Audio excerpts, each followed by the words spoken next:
Hi guys, welcome to Short Skirts and Sarcasm. I'm Caroline and today I'm going to start a mini series called Quarter of a Century Makes a Girl Think.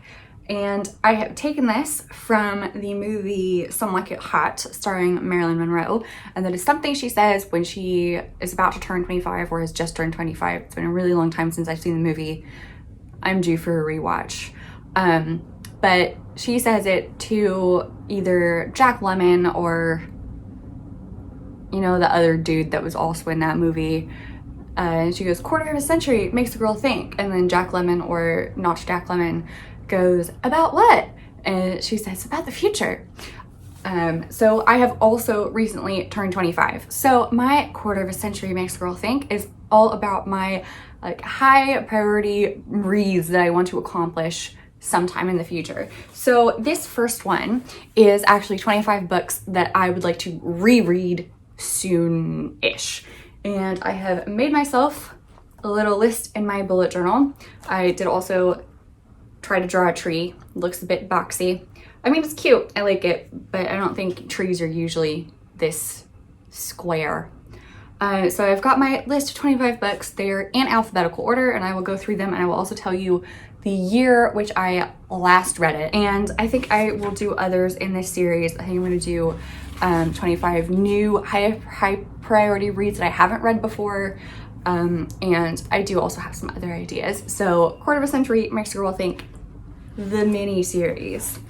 So first up on my list is A Room of One's Own by Virginia Woolf.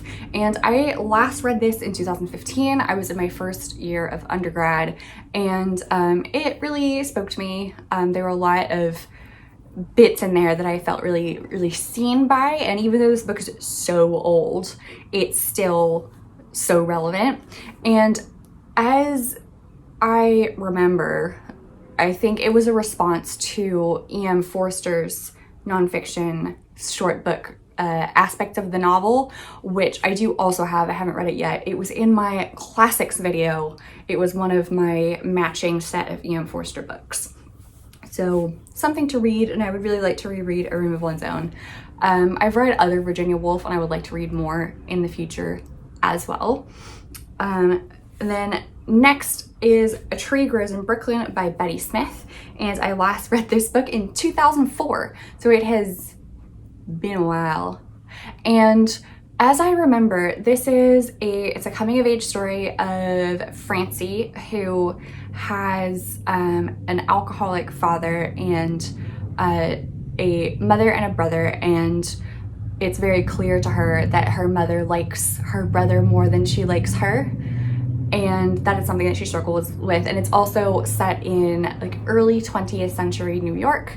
And so there's a lot of dealing with poverty and dealing with trying to gain an education, even though like Francie herself is not an immigrant, but I think her grandmother, at least on one side, her grandparents on one side were immigrants to the United States. And so it's trying to find your place in a country that kind of, it's supposed to accept you, but sometimes doesn't really, even though you are American, whatever American means. And I really remember Francie being a strong, independent girl, teenager, young woman. And a lot of her story resonated with me, even though clearly I am not from New York. And I was gonna say I'm not an immigrant, but I am, just not to the US. I'm an immigrant to the UK. Next, All Quiet on the Western Front by Erich Maria Remarque. And I've talked about this book on this channel before. I did have it in my classics video as well. And I would have it here to show you if I could remember where I put it. But since I don't, I can't. And so I've read this book in English, but I do have the German version. I would like to read it in the original because sometimes translations can be a little wonky. So I would like to experience this one in its original format. And so I read this last in 2011. My next book is Bleak House by Charles Dickens. And this is one of the only Dickens books I really get along with. I've read A Christmas Carol and I hated it. And so the last time I read Bleak House was in 2014. I have also seen like the mini-series starring Gillian Anderson and a bunch of other famous people, including Charles Dance. And I thought that was really good, and I would also like to see that again, but I can't find it anywhere. So if you know where it's streaming, let me know. Next, I have Cold Mountain by Charles Fraser. This is one of my favorite books. And it was assigned to be read in high school. And what I did my junior year of English class was in the Christmas break, I read all of the books for the next semester, like in the Christmas break, so that I would at least know the story and be able to like recall things better for quizzes, but then be able to like go back and refresh my memory for more in-depth things. So I read this in the Christmas break, and then I read it for school, and I have since read it probably at least twice. So I think I've read this entirely at least 3 times.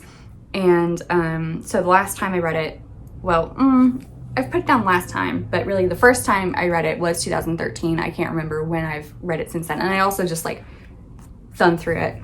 And I did buy this secondhand, so a lot of the wear and tear is not from me, but I did make annotations in this because I, had to study it and use notes for essays and stuff. So this is just like a taste of some of the annotations I made. I did recently put in all of these little tabs to mark the beginning of each chapter, so it would be more easy to get through. And I also have like all these bookmarks with like notes in them that I used to just remind me of things. And so it's been a few years since I've read this book, and I would like to read it again. And I really enjoy Charles Fraser's writing style and his punctuation style as well. So this doesn't have any quotation marks. I think I have something to show you. All the beginnings of the quotations start with these like M dashes, and there's no quotation marks. So I think this book in particular is one of the reasons I liked Girl, Woman, Other so much, because that is a similar punctuation style. Obviously, like, Girl, Woman, Other was mind-blowing and wonderful, and there were a lot of reasons I liked it. I didn't just like it because it has like the same, like a similar punctuation style as a book I already love. But it just, like, that punctuation style just immediately made me feel at home in that book, and it was one of the reasons I loved it so much. And I've also read some of Charles Fraser's other books, and I also really like them, but they, in my mind, do not compare to this book. I read Night Woods, which is a great story about surviving abuse and also creepy twins. So, I mean, you can't go wrong with that combination. And so this is a Civil War era Odyssey retelling. And it's not like immediately obvious that it's an Odyssey retelling, but basically Inman is a soldier in the Confederate Army, which, like, definitely the wrong side of that conflict, we'll just say. And he has decided that this war is no good, essentially, and he would like to unvolunteer himself and go home. And so it's his basically journey of desertion and trying to get back to Cold Mountain, where he's from. And he's also in love with this woman, Ada, so the chapters in this swap perspective. And Ada is a transplant from the city. She's not a country girl, and her father has recently died, and so she has to run a farm by herself, which she has no idea how to do. And she makes friends with this woman, Ruby, and their friendship is beautiful, and it grows, and they're both like very, very different women, and so seeing their juxtaposition and their teamwork is really nice.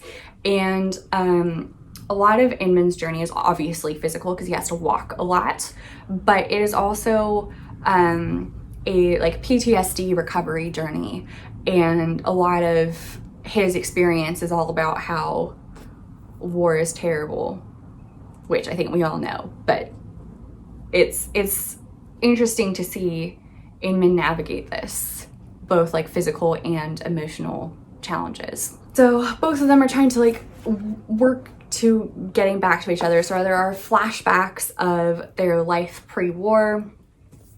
And I mean, I think there are parts of the story that I think could be possibly told better. Next on my list is Gingerbread by Helen Oyemi.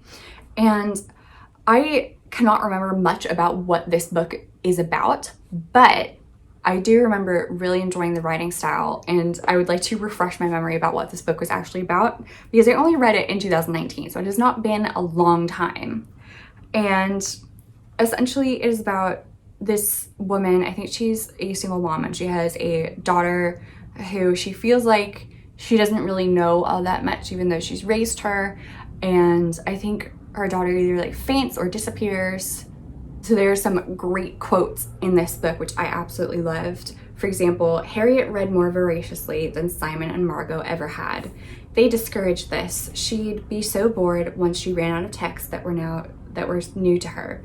She surprised them with the discovery that once an avid reader runs out of books, she reads people. And so true. I mean, I wish I could read people. I can't really, but I try. Rita Lee may appear your average British schoolgirl. Harriet Lee may seem just a working mother trying to penetrate the school social hierarchy, but there are signs that they might not be as normal as they think they are. For one thing, they share a gold-painted 7th floor flat with some surprisingly verbal vegetation. And there's the gingerbread they make. Londoners may find themselves able to leave it, but it is popular in Droghstrana, the faraway and, according to Wikipedia, non-existent land of Harriet's early youth.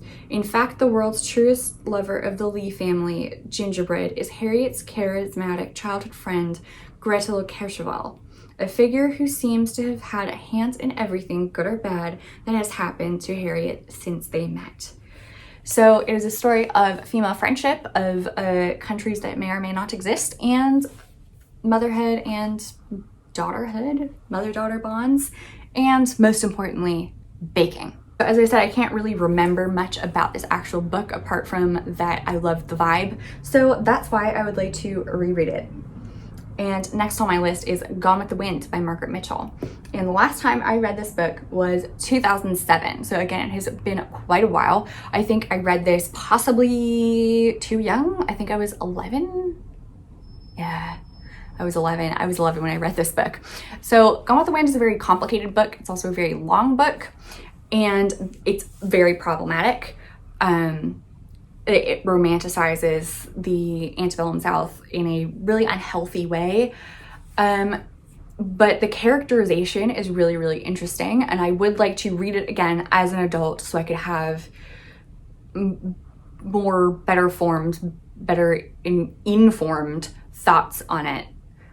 So I could talk about it much better. Because right now I'm like, the writing's good, the characters are great, there's so much going on, but I've forgotten everything that did go on, except for Scarlett's kids, and what a dick Charlotte is. Scarlett. And like, half the time Scarlett does terrible things for at least an understandable reason, and then half the time she does terrible things just cause. And so she's a complicated character. Next up is I Love Dick by Chris Kraus. I did recently actually unhaul this book because I was like, I'm never gonna read this book again. And so I sent it to my friend because she hadn't read it. And so she's been like texting me her thoughts about it. And now that she's like texting me her thoughts, I'm like, oh, I should read this again. I really like this book. And I read it for my book club, and I was literally the only person in the book club that actually liked this book. It's very dense. And because it is like a work of self-reflection, it's kind of a memoir. Well, I mean, it is a memoir, but it's not of a whole life. It's like of a specific experience. It comes across as kind of self-absorbed. And I mean, yes, because it is about self-reflection. So I remember a lot of things about this, but I don't, and I remember sort of like the vibe, but I would like to re-experience it and to see if what I thought when I first read it is still true. So when I read this, it was 2017, so it hasn't been that long, but it's been long enough that things have gotten a little fuzzy. But my next book, or books, these are the only books in like a series I have, is Life After Life, and then its companion book, A God in Ruins.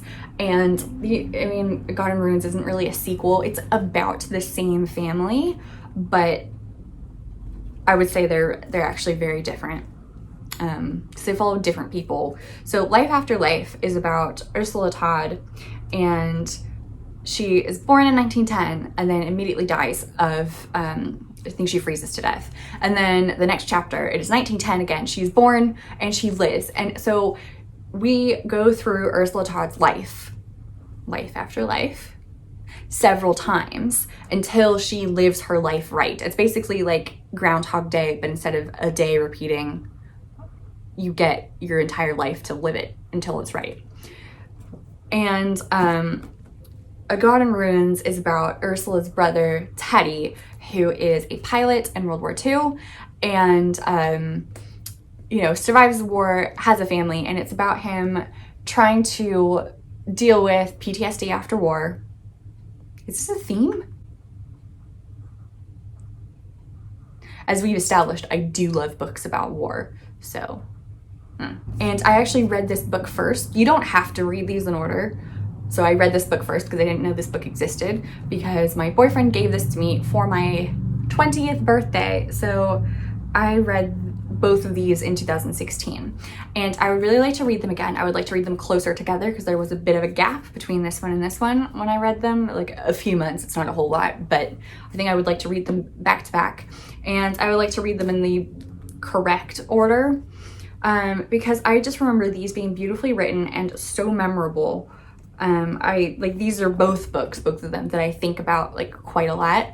The only thing I would say is trigger warnings for sexual violence in this one. I don't think there's any in this one. Oh, and also sexual violence in Gone with Wind and in Cold Mountain. I was gonna say Cold War, but that's not correct. Cold Mountain, which are all war books. Okay, well, this has been a journey of self-discovery. Next, I would like to reread Lolita by Vladimir Nabokov.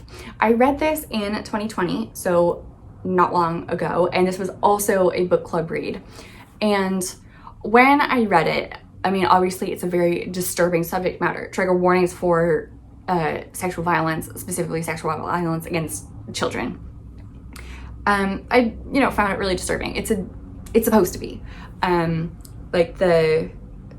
The narrator's like very clearly an unreliable narrator, and you're supposed to hate him because he is the worst. And so I think the first time I read this, I was like just creeped out by the story, but I would like to reread it again and appreciate it more as a work of literature, especially because I did listen to Lolita podcast, which I have talked about on this channel before. I think it was in my podcast to books recommendations video. And like the way Jamie Loftus like talks about the book itself and its cultural impact is exhaustive and brilliant and eye-opening, and that made me want to reread this book. So I don't think I will be rereading it very soon because I did just read it last year. So maybe like next year or the year after. But I would definitely like to re-experience that book with a little bit more nuance. And so I've got Never Let Me Go by Kazuo Ishiguro, and if you saw my birthday video, I got Clara and the Sun. I pre-ordered it because I love this book so much, and when I first read it, I did not read this copy of it. It's the one with the face on the cover. It's like that one, but that is in California, and I got this for free, so the universe works out. And this is set at a boarding school in like a parallel universe 1980s. At least that's what it feels like. And these kids know that there's something different about them, but we don't know what's different about them until like maybe halfway through. And it's about these, specifically like these three main characters. I've forgotten their names, but they're Carey Mulligan, Keira Knightley, and Spider-Man, what's his name? I keep wanting to say Andrew Parker Bowles, but I know that's incorrect. Andrew Garfield. There we go. In the movie version of this. And I came to know about this book through the movie. I saw it on a plane, and it was like billed as a nice coming of age high school story. And I clicked on it and I watched it, and I got to the end of it and I was like, what did I just watch? This story is really, really sad, and it just like tears your heart out and stomps on it. And I was just like sitting in a silent puddle of sadness for the rest of that very long plane journey. This book and the movie, which I know is like a little bit controversial, not everyone likes the movie, resonated with me a lot. And it's been a while, like I said. Did I say? Last time I read this book was in 2013. So I would like to give it another try nearly 10 years later. Another book that I read in 2013 and have fond memories of is On Beauty by Zadie Smith. And this was the first Zadie Smith book I read, and I absolutely loved it.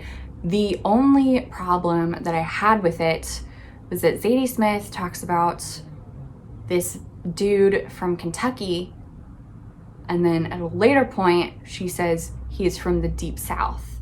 And I know this is like very niche and not actually important to the story, but Kentucky is not the Deep South. And every time I think about it, I'm just like, why? But I really love this book. It is a Howard's End retelling, and I actually know about this book because of the book club in the Vicar of Dibley, where they read this book but then no one reads the book, and so they try to have a book club meeting where no one's read the book, and it's very funny. But I did like the movie with Helena Bonham Carter of Howard's End, so I was like, well, I like this movie, I should read one, the Howard's End book, which I have, and I liked it, and two, On Beauty, the Howard's End retelling. And yeah, so I love both those books. Obviously I love On Beauty a little bit more because Howard's End is not on this list. And I've read a lot of other Zadie Smith books since I've read On Beauty, and to me, none of them compare.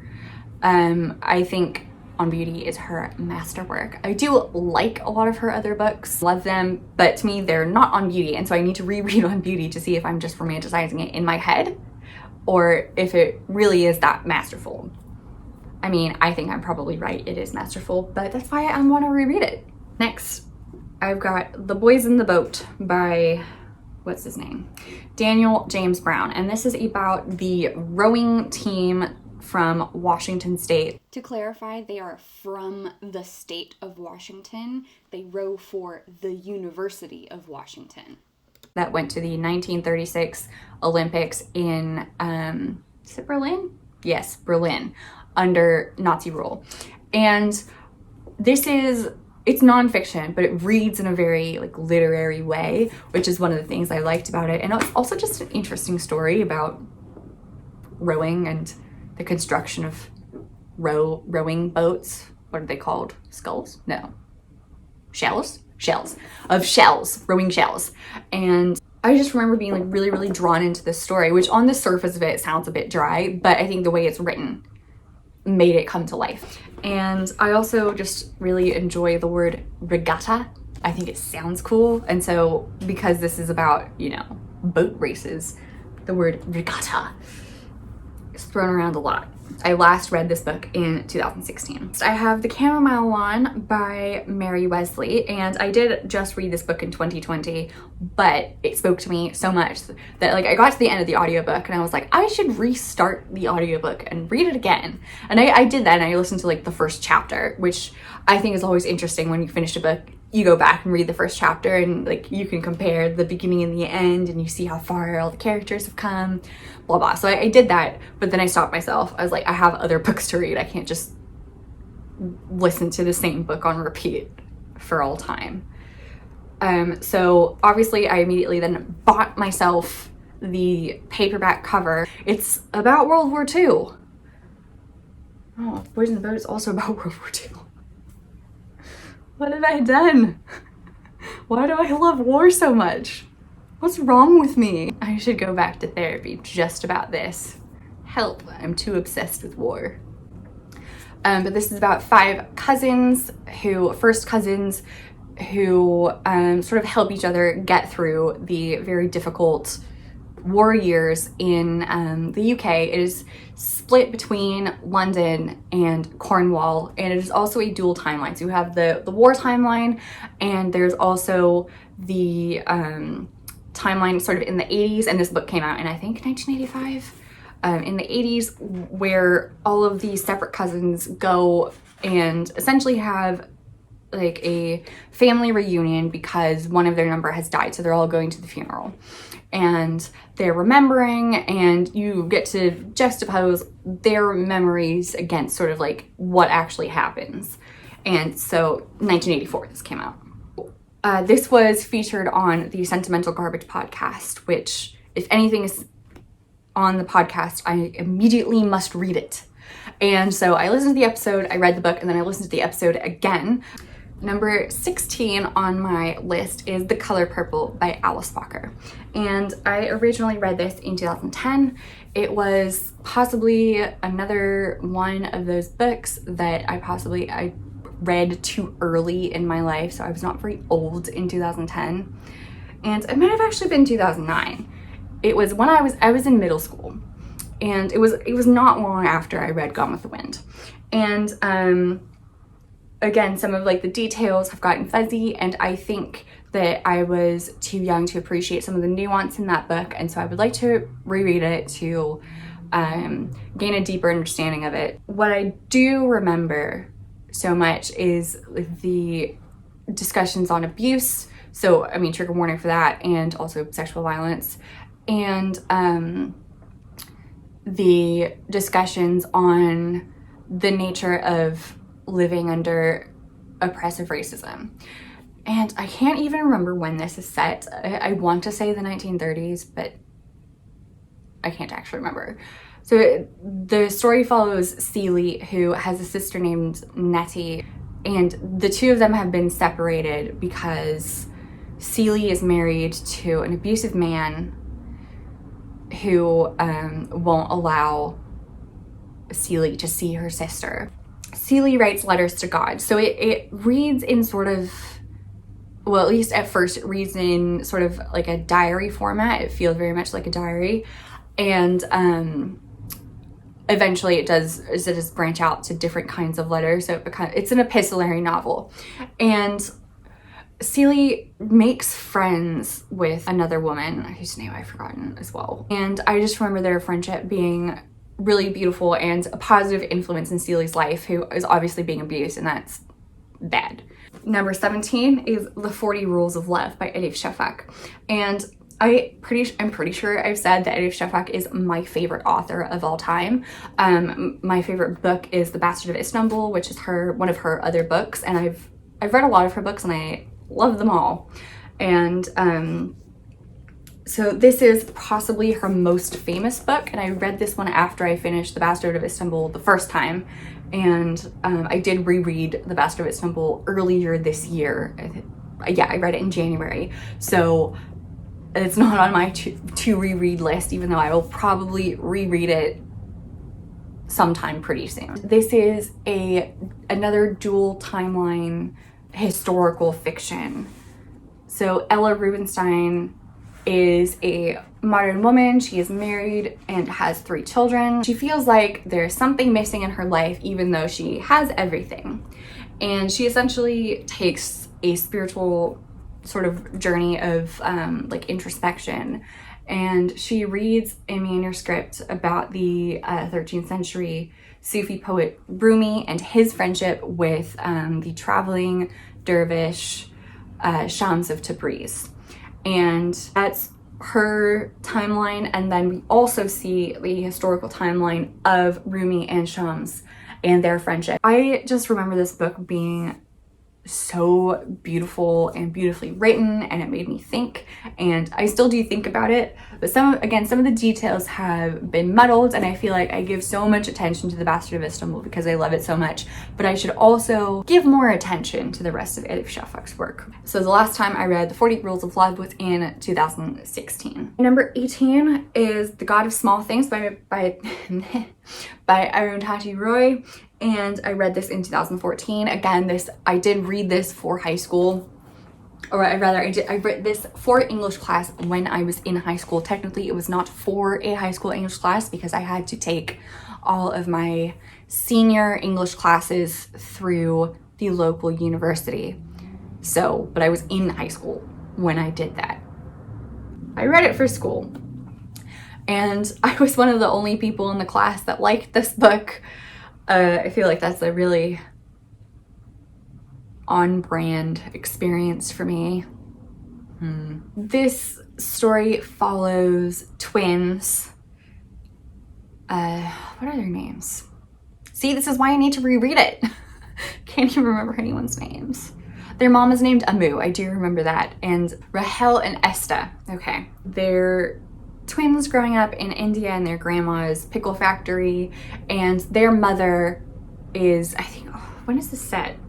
I want to say the childhood of the twins is set in the 1960s, but I'm not sure, and this doesn't say. They live in Kerala, and it is a time of political unrest. Their mother, Amu, has been divorced from their father basically because he was, I think he was abusive.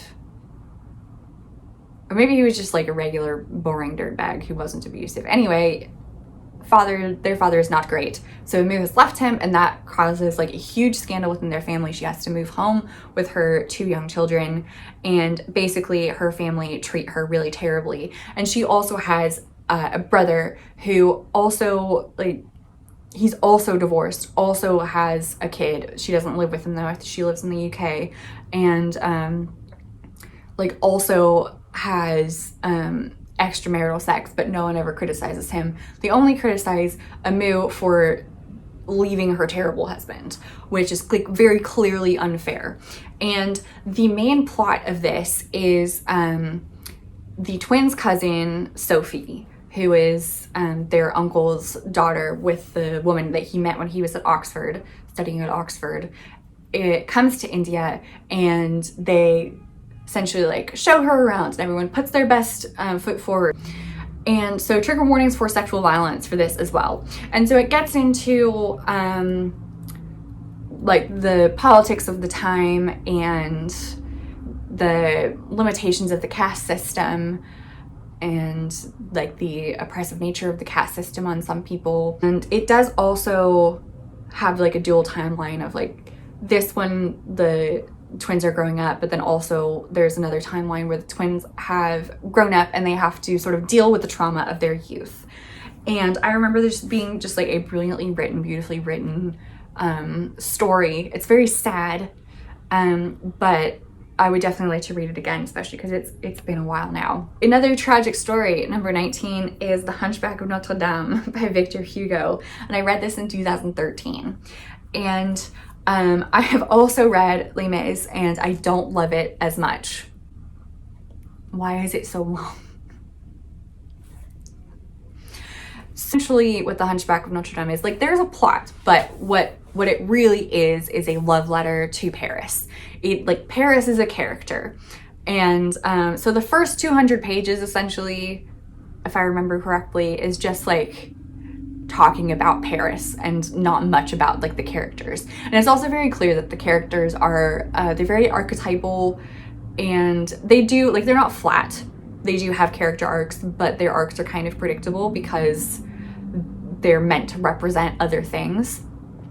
But I really enjoyed the plot once you get to it after wading through 200 pages of, and the steps of the cathedral have worn down in this way. If you get through the 200 pages of that, then the actual story really picks up, and I really enjoyed it. It's about Esmeralda, who becomes this object of fixation for Quasimodo, the hunchback who lives in the cathedral, and rings the bells. And there's a lot about Quasimodo's relationship to the bells in particular that I thought was very interesting. They're like, the bells are his wife, but he wants to have a fling with Esmeralda. And Esmeralda has a crush on this hot soldier dude who is a dickhead. And then because Quasimodo is like into her, the priest, is it a priest? He might have a higher rank. One of the priests that work in the cathedral also becomes obsessed with Esmeralda, but because he is like a celibate person, he's like, oh, this is sinful, therefore me having thoughts about Esmeralda is Esmeralda's fault. And so there's a lot of like projection onto Esmeralda. Like all the men in her life basically treat her terribly and project all of their own problems onto her, and she's just, you know, trying to live her life. And so, I mean, this does have a tragic ending. I talked to someone about this book. I like lent them my copy, and when he was finished I was like, oh, what did you think of it? And he was like, it's nothing like the Disney movie. Which, was this a surprise? It shouldn't have been. Number 20 is The Little Russian by Susan Sherman. I read this also in 2013.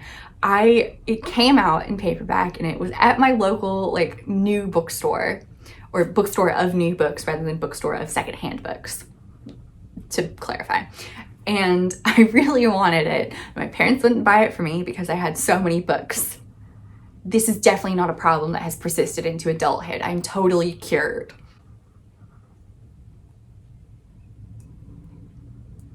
So my parents wouldn't buy it for me, but I volunteered at the library as part of their youth volunteering program that they ran because I'm a nerd and have like 3 friends. And part of that was we also each got to go to this bookstore and pick out one book that the library would then buy, and then we would have the right to check it out first.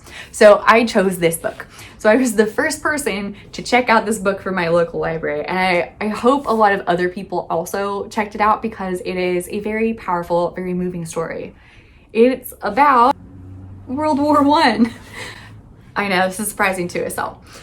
And this is about a woman who is from a small village, but she has spent the last few years as a companion to an aristocrat. So she has gotten used to the finer things in life.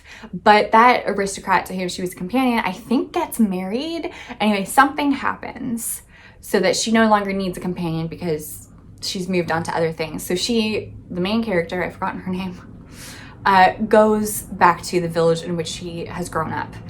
And she is a Jewish woman in early 20th century Ukraine.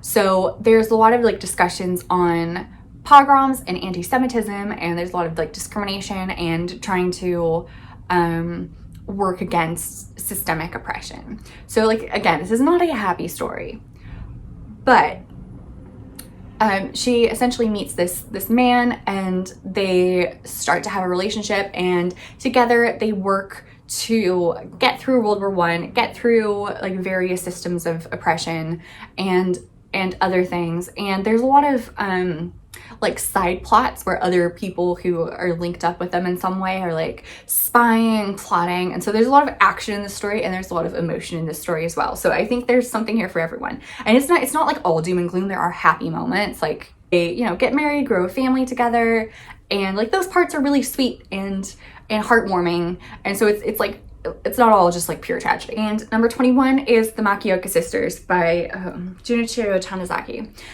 And I read this book in 2012. One of my family friends gave it to me, along with a book of Japanese short stories, which I've like half read and I would like to continue, but it's in my parents' garage, so I can't get to it, which is the same for my copy of The Makioca Sisters. So it might be a while before I get to this. Essentially, this is about 4 sisters who live in Japan in the interwar period. So there's no war in this book, but the plot is bookended by World Wars I and II. So I do read books that aren't about war.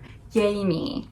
And these four sisters are trying to find suitable husbands for the younger two sisters. So the older two sisters are already married, and the two younger sisters live with the second oldest. It's a novel told in sort of vignettes, and it's very beautifully written, and a lot of the story really spoke to me, and I really enjoyed reading it, and I would really like to reread it. I have like gotten copies and given it to other people. I'm like, you need to read this book. So I would like to reread this book as well. I would also like to read this author's other works. I did read In Praise of Shadows, which is also by Junichiro Tanizaki, thinking it was like a novel, but it's not. It's a long essay on aesthetics, which was like not what I was expecting at all, but it was still really good. I really enjoyed it, and it made me think of like the aesthetics of bathrooms, which I literally never thought about before. Number 22 is The Master Margarita by Mikhail Bulgakov, and I will actually be rereading this very soon. It's my book club book pick. It was on my like quarter of a century makes a girl think list before we picked this book. Our theme this year is cats, and there's a giant talking cat in this, which is a selling point for sure. So I did mention this book in my classics video. It's one of the like, what's it called? Penguin Pocket Classics. And so I really like the layout of this. As I remember, I think the translation might have been a little bit weird because so many people, it's such a cult classic, so many people love this book. And I read it and I was like, I don't get it. Why do so many people like love this book so much? I liked it, but I didn't understand the hype. Master Margarita is about someone who makes a deal with the devil. I don't know. I read this in 2017, so I mostly remembered that there are a lot of people who are named after composers, and there's a talking cat, and there's also someone named Margarita, but she doesn't come into the story until like halfway through. So I was really confused. I was like, where's Margarita? Who's Margarita? What's happening? So I'm actually excited to read it again because, like I said, like the first time I read it, I was like, what? I'm kind of puzzled. But now I've got a chance to redo. Number 23, we are nearing the end, people. I know this video is long, but we're almost to the end. Number 23 is The Portable Venn by Elizabeth Mackenzie. And I read this book in 2017, and I think it was shortlisted for the Women's Prize in Fiction, either 2017 or 2016. I think it was 2016. I think it came out in 2016, but I didn't read it until 2017. And this is another one where I've like forgotten most of the plot, but I really loved it. It's a joke on the economist, what's his name, Veblen Thorstein? Tolston? Something like that, Veblen. And of course there's like a book called The Portable Venn, which is a portable book of Veblen's economics. So it's a joke because the woman Veblen is named after this economist, and the book is named after the other book. It's very funny and I love it. Laugh out loud story with big ideas and squirrels. I forgot about the squirrels. Can squirrels speak? Do snails scream? Will a young couple newly engaged make it to their wedding day? Will their dysfunctional families ruin everything? Will they be undone by the advances of a very sexy, very unscrupulous heiress to a pharmaceuticals corporation? Is getting married even a remotely reasonable idea in the 21st century? And what in the world is a Veblen anyway?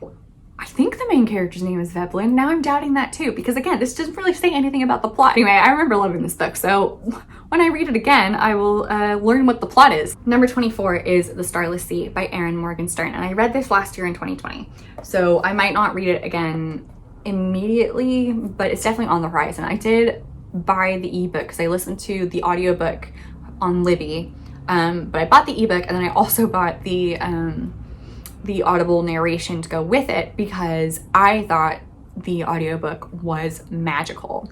So again, this one doesn't really have a whole lot of a plot. It's just like this dude who stumbles upon this like underground world of libraries and stories within stories and honey and bees. So he's in his university library looking around at books. He sees a book that doesn't have a call number, and he's like, huh, weird, and he opens it and he reads a passage that is a story that is part of his own life. So he reads his own childhood in this random book. And he's like, that's weird. And so he's like, oh, I'll check it out. And he goes to the checkout desk and the library has no record of it. And he's like, that's strange. And basically from then on, everything that happens is, you can sum it up by going, that's strange. I really like Dominic Hoffman's voice, who was the main narrator, but there are also other voice actors who voice other parts of the stories, because like the first mystery book, there are other mystery books that we get to read snippets of, and then in the audiobook, each one of those is by a different person. And it was just such a magical, I keep saying magical, I know, it's just such a magical experience, and I would like to be transported into libraries and stories and magical stuff again. Number 25, the last book in this video, is Uprooted by Naomi Novik. And I know I've talked about this book before and I have complicated thoughts about it, which is why I want to reread it, because there's things in this book that I think are really excellent, and there are things in this book that are really terrible, in my opinion. So again, trigger warning for sexual violence. There is some sexual violence in this book that I think is completely unnecessary, and I don't know why it's in here. Honestly, Naomi, email me. Why? Once every 10 years, the local sorcerer dude, who is necessary because he fights the evil trees. Just saying this out loud makes me sound insane. Sorcerer who fights the evil trees. Anyway, the local sorcerer who fights the evil trees will go to the village where Agnieszka lives and pick an 18-year-old girl and takes her to his castle, and that's where she lives for the next 10 years. And then he lets her go, and then she's kind of on her own with some money. And basically after that, no one wants to talk to her because they're like, but is her virginity intact? Which is like not a useful question ever. But especially not if she's been like essentially kidnapped to live with some weird dude. Anyway, Agnieszka is a mess. She's really clumsy, and I think she's not supposed to be very pretty, but like the descriptions of her, she seems pretty. And she's like, oh, I'm not pretty, I have freckles. Which again, why? And she thinks that she's pretty safe, that the dragon, this sorcerer's name, at first I thought it was an actual dragon and I was very excited, but no, it's just a dude called the dragon. His name is Sarkhan, and I do remember that because Agnieszka breathes his name so many times, Sarkhan, throughout like this entire book. And I think possibly with the exception of the sexual violence, that's what I like least about this book. She thinks she's safe. The time for the dragon to choose his new kidnapping victim is upon the village, and he comes and he's like, yeah, you'll do. And she's like, but wait, I'm clumsy and not pretty. And he's like, it doesn't matter, I'm kidnapping you, dude. She's like, but I don't wanna. And then she like lives in his castle, and then she learns about magic and like also becomes magical, and they fight the evil trees together. I mean, there's more to the story. There's more to the story. This sounds unhinged. But I mean, I think that the story is actually pretty good and compelling. And it is basically for that reason and that reason only that I want to read Spinning Silver. Because I've talked before about how I didn't really like the Temeraire series. Well, I read the first one, it was really boring, and I have no desire to continue it. And I also read her most recent one, A Deadly Education, and I thought it was complete trash. So I will not be continuing that series either. But I would like to reread this book to sort of get like a more nuanced understanding of it, because like I said, there are some things in this that I think are done really well. And the way Agnieszka expresses her agency, even though she's essentially been kidnapped, is sort of portrayed in a positive way, and I like that. And there are other things like breathing the name Sarkhan over and over, and sexual violence, which I thought were very poorly done. I have actually given this book as presents to other people, and now I'm worrying that like I've given them like, have this book, I hate it. And I don't hate it. I have complicated feelings for it, and I do think that the people I gave it to would actually really like this book, despite its pitfalls. And I would actually really like to discuss it further with them. So we have reached the end of my alphabetical list of 25 books I would like to reread for my first installment of Quarter of a Century Makes a Girl Think. And check out my description box below for all the links to my social media, including my book reviews on Medium. Make sure to like this video to support our friend Marilyn Monroe and also me, and subscribe for more content, including more of the Quarter of a Century Makes a Girl Think series. I will see you in my next video. Bye guys.